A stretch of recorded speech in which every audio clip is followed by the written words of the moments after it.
Hello, hello! Tignan natin si Sela ngayon. Nakadamit ng may aircon. Ano? Kasi mainit. Mag-aircon nga si Sela. Oh, diba?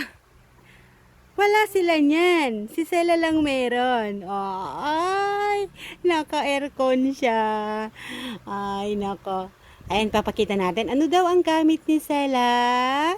Ano ang gamit ni Sela ko? Ang gamit niya is may powder siya, may shampoo siya. Ano pa? May lotion siya, tapos mayroon siyang oil.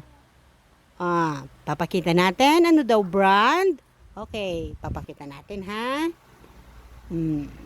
Ang una, papakita natin ay yung, tignan mo to naka, yung polvo niya sa puwet. This one. Matagal na ito, di ba? Na brand Johnson's. Yan talaga. Ang gamit ng mga bata. Tapos, ang isusunod natin ay yung lotion niya. Ang lotion niya ay ganun din ang brand. Johnson's din. Ito. Ito siya. Nilalagay ko sa paa. Tapos, ang susunod ay yung, sandali. Huwag mong kunin yan. Kaganan natin. Tapos, yung kanyang baby oil. Ang baby oil niya is Johnson's din. Ito. Ayan.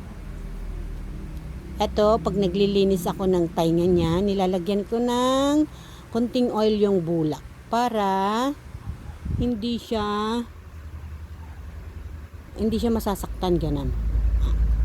Tapos, ang susunod is yung kanyang gamit pang ligo. Saan na siya? Saan na yan? Ito. Is, nakailan ng ganito si Sela mula nung pinanganak siya. Pang-apat na ata ito. Johnson's din. Yan ang brand na naggamit ni Sela. Isa sa mga brand na ginagamit niya is Johnson's. Mas marami yan. Sabi na natin. Tatanungin pa ba nila ano ang brand ng damit mo na may aircon? Ay naku, wala sila niyan. Tayo lang. Diba? Bye-bye!